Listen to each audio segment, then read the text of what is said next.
شان جاننا چاہتے ہو، ان کا مقام جاننا چاہتے ہو، ہاں ہاں بابا، جب آپ جیسا نبی ہو کر کے، اول البشر ہو کر کے آنے والے نبی کی اس قدر تعریف کر رہا ہو تو کون نہیں جاننا چاہے گا؟ حضرت آدم علیہ السلام نے فرمایا اگر جاننا چاہتے ہو کہ سن لو، دنیا اور آخرت کے سارے کامیابیوں کی ضمانت انہی کے قدموں میں ہے، ساری عزتیں انہی کے قدموں میں ہے، ساری شرافت انہی کے قدموں میں ہے، ساری معرفت انہی کے قدموں میں ہے، اللہ کی پہچان انہی کے قدموں میں ہے۔ حضرت آدم تعریف کرتے جا رہے ہیں، ان کی اولادیں سنتی جا رہی ہیں، انبیاء سنتے جا رہے ہیں۔ پتا چلا حضرت آدم صرف نبی کی تعریف ہی نہیں کر رہے تھے بلکہ ان کی پیدائش پڑھ کر، ان کے آنے کا ذکر کر کے میلاد مصطفیٰ کر رہے تھے۔ اسی کو جب کوئی سنی اسٹیج پر بیان کر دیتا ہے تو میلاد مصطفیٰ، سبحان اللہ سبحان اللہ ماشاء اللہ سبحان اللہ، بے شک بے شک۔ حضرت آدم سے رسول نے پوچھا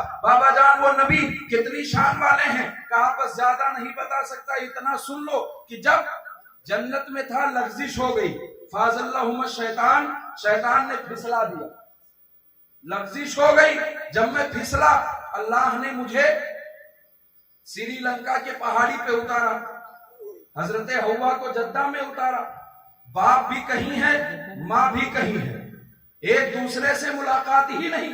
حضرت آدم فرماتے ہیں جب میں جنت سے اترا تو مجھے اتنا افسوس، اتنا غم ہوا کہ آخر یہ میری لغزش معاف کب ہوگی، میری خطا معاف کب ہوگی؟ حضرت آدم کی اولادوں نے پوچھا بابا کیا ہوا؟ آپ نے فرمایا میں اللہ کی بارگاہ میں اس قدر شرمندہ تھا، اپنے آپ کو اس قدر شرمندہ محسوس کر رہا تھا کہ 300 سالوں تک میں نے آسمان کی طرف سر اٹھا کے دیکھا نہیں، 300 سال آسمان کی جانب نہیں دیکھا۔ پوچھا کس لیے؟ کہا اللہ نے جو حکم دیا تھا اس کی وجہ سے جو مجھ سے لغزش ہوئی، جو میں شیطان نے پھسلایا اس کی وجہ سے مجھے شرم آ رہی تھی کہ میں اپنے رب کو کون سا منہ دکھاؤں۔ یہ حضرت آدم علیہ السلام کی شان ہے، ایک لغزش جس میں شیطان نے بھرپور کوشش کر کے انہیں پھسلایا، 300 سال تک آسمان نہیں دیکھا۔ لیکن ہماری کیا حالت، آپ اپنے حالات دیکھ لیں، 80 سال کی عمر ہو گئی ہے لیکن شاید کوئی کچھ لوگ ایسے ہوں گے جنہوں نے ابھی تک فجر کی نماز پڑھی ہوگی سوائے عید و بقرعید کے، 80 سال کے ہو گئے ہوں گے۔ عید بقرعید میں جو فجر کی نماز پڑھی جاتی ہے اس کے علاوہ شاید ہی کوئی ہوگا، مطلب یہ نہیں کہ کسی نے نہیں پڑھا، پڑھے ہوں گے لیکن بہت کم ایسے لوگ ہیں۔ بولو یہ اللہ کی نافرمانی ہے کہ نہیں؟ اللہ نے فرمایا جھوٹ مت بولو، ہم بولتے چلے جا رہے ہیں نافرمانی ہے کہ نہیں ہے؟ اللہ نے فرمایا حرام کاریاں نہ کرو، ہم کرتے جا رہے ہیں نافرمانی ہے کہ نہیں ہے؟ جوا نہ کھیلو، کھیلتے جا رہے ہیں ہے کہ نہیں ہے؟ سود نہ کھاؤ، کھاتے جا رہے ہیں ہے کہ نہیں ہے؟ شراب نہ پیو، پیتے جا رہے ہیں نافرمانی ہے کہ نہیں ہے؟ ہمارے اور آپ کے باپ نے حضرت آدم نے صرف ایک لغزش فرمائی تھی تو 300 سال تک آسمان پر نہ دیکھا تھا کہ میں کس منہ سے آسمان کو دیکھوں۔ پتا چلا وفادار اولاد وہی ہے، گناہ کرے توبہ کرے اور جب اسے امید ہو جائے کہ اب میں گناہ نہیں کروں گا تو اپنے باپ کی وفادار۔ بے شک سبحان اللہ سبحان اللہ۔ یہ ہماری نافرمانیاں ہمیں کہاں لے جائیں گی؟ گناہ پر گناہ کرتے جا رہے ہیں اور شور پشتی کا عالم یہ ہے کہ فخر سے کہتے ہیں ہم سے بڑا سچا مسلمان کون ہے۔ یہ ہماری بھول ہے، آپ بچیں۔ بہرحال بات بالکل الگ ہو جائے گی، میں جہاں جانا چاہتا ہوں غوث اعظم کی شان بتا رہا تھا۔ غوث اعظم کی شان کیا ہے؟ تو حضرت آدم اللہ نبی علیہ السلام نے فرمایا بیٹا 300 سال تک میں روتا رہا۔ عرض کیا بابا کیا ہوا؟ کہا صرف رویا ہی نہیں میں پڑھتا رہا ربنا ظلمنا انفسنا وان لم تغفر لنا وترحمنا لنکونن من الخاسرین۔ بتائیے کتنی عظیم دعا ہے۔ حضرت آدم نے ندامت کی وجہ سے رب کی بارگاہ میں جو استغفار فرمایا، جو رب کی بارگاہ میں مغفرت کا سوال کیا، اللہ نے اس ادا کو بھی قرآن میں محفوظ فرما دیا، قرآن میں محفوظ کر دیا۔